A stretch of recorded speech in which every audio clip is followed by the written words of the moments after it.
Miranda, ano kaya ang pwedeng mangyari kung maging China ulit or Hong Kong ang magiging cryptocurrency hub sa buong mundo? Ano ang pwedeng mangyari sa United States kung mawala lahat ng mga cryptocurrency and capital investment markets related to crypto? Pag-usapan natin, Miranda, on this. What if China becomes a global cryptocurrency hub again versus the United States?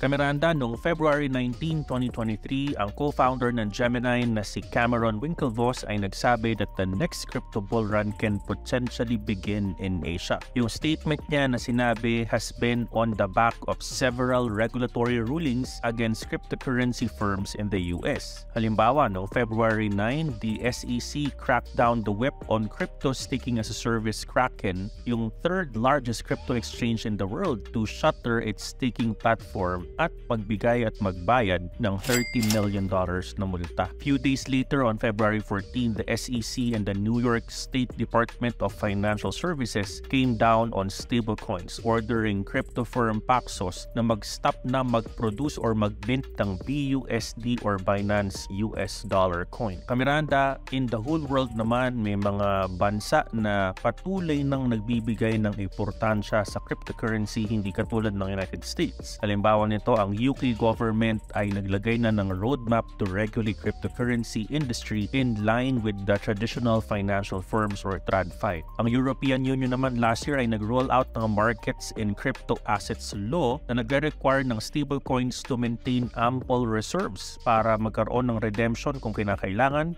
in the event of mass withdrawals. Pero ang tanong, Miranda, is paano? What if China becomes a cryptocurrency hub? Miranda, if China becomes a cryptocurrency hub in the global arena, ang United States ay magkakaroon ng napakalaking problema at challenges and potential losses. Unang-una, economic competition. China ay isa sa mga pinakamalaking ekonomiya sa buong mundo at meron silang influence sa global trade and finance. If China is going to establish itself as a dominant crypto hub, it could attract significant investments and foster innovation. A total of 2,348 number of organizations ang potentially lumipat sa China paalis ng United States. A total of 2,575 potential founders ang pwedeng lumipat. Kasama na rito ang mga venture capital firms, hedge fund, macro VC, incubators, private equity firms, etc. na nag-participate sa mga top funding types tulad ng seed, pre-seed, venture, series unknown, series A, initial coin offering, etc. Isama na rin natin ang mga founders ng mga kilalang coin tulad ni Charles Hoskinson na based in Denver, Colorado, kung saan ang kanyang kumpanya na Cardano ay actually top 10 ng mga pinakamalalaking coin sa buong mundo.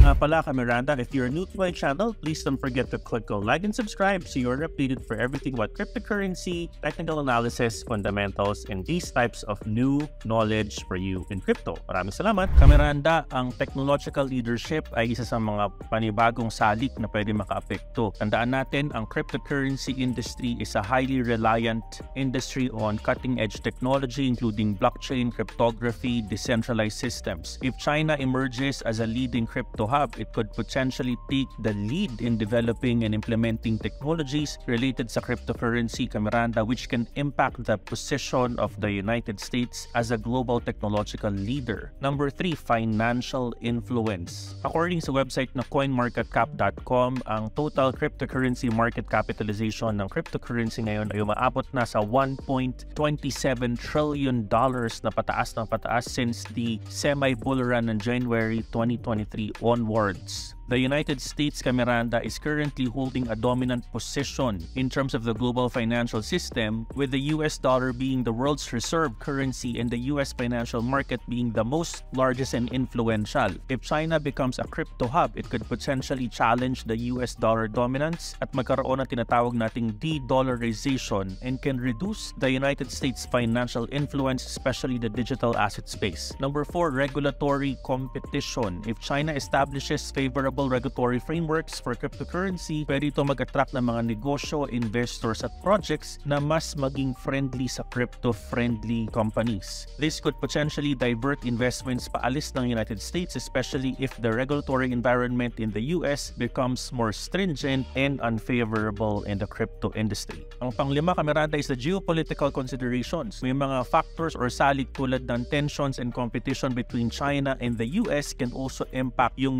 US position in the crypto industry. Kung may mga geopolitical challenges or conflicts between the two countries, it can affect the flow of investment, technology, and talent in the cryptocurrency space, potentially resulting sa loss ng United States. This year, nagpaalala si crypto exchange Huobi na they already have announced the intention to commence operations in Hong Kong. Sa isang most recent interview with Justin Sun, yung advisor ng exchange, they announced that Huobi had applied for a license to offer cryptocurrency services in the Chinese territory. Sabi ni Sun, they also stated that the firm's Asia headquarters would be moved from Singapore to Hong Kong. In a blog post noong 2022 of October, former CEO of crypto derivatives BitMEX, Arthur Hayes, also predicted that the next bull run would start in Asia, specifically when China moves back into the market. However, sinabi rin niya na ang Hong Kong would play a vital role in the China crypto resurgence. Sabi ni Arthur Hayes, Hong Kong would serve as a litmus test for Beijing's crypto endeavors and would act as a hub, channeling Chinese capital into the global markets. Beijing will allow Hong Kong to exist on this way dahil mas magiging beneficial ito para magkaroon ng controlled openness. As we all know by now, Hong Kong is part of China. Hong Kong has no real economy other than being a portal to China with some softness around the edges, sabi ni Hayes in his blog. According to this additional narrative, isang Bloomberg article naman na nagsabi that Beijing can quietly support Hong Kong crypto efforts. According to this article, Chinese officials have frequented crypto gatherings in Hong Kong. Many of them are seeing this as a Beijing silent endorsement of Hong Kong's push to become a crypto hub. It also reinforces, Miranda, yung paniniwala that China can see the laissez-faire concept o yung hindi pangingialam na konsepto ng gobyerno sa open markets as a potential testing ground to the notion of open crypto markets in Hong Kong. This is also similar on how Hong Kong served as China's first test of open markets in the 20th century. Sabi ni Hong Kong Financial Secretary Paul Chan, nag-unveil na ang city's 2023 budget yesterday as of February 22. Sa kanyang speech, sinabi niya na ang importance of Web3 and the opportunities it could provide to the country citizens in Hong Kong. Yung third generation internet or Web3 daw currently is in a startup period has the same huge potential. We must keep up in the times and seize the golden opportunity to spearhead innovation development, sabi niya. In the same speech, sabi niya that Chan also allocated $50 million Hong Kong dollars, which is around $6.37 million Miranda in the US, for the development of Web3 hub in Hong Kong Creative Digital Community Cyberport. And a study naman published by Forex suggests Hong Kong can also be declared as the best prepared country for crypto adoption in July 2021. Itong pag-aaral na to ay nag-take ng consideration factors like crypto ATM installations, pro-crypto regulations at startup culture at marami pang iba.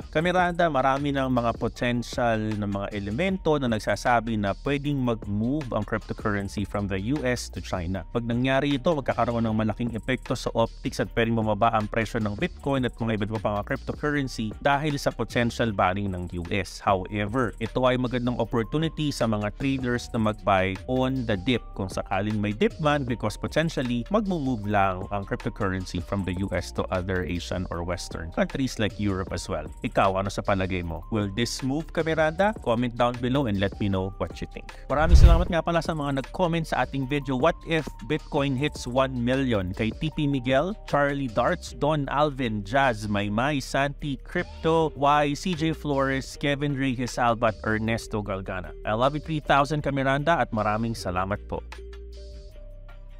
Subscribe, like, follow, and share. Sige na please, Miranda.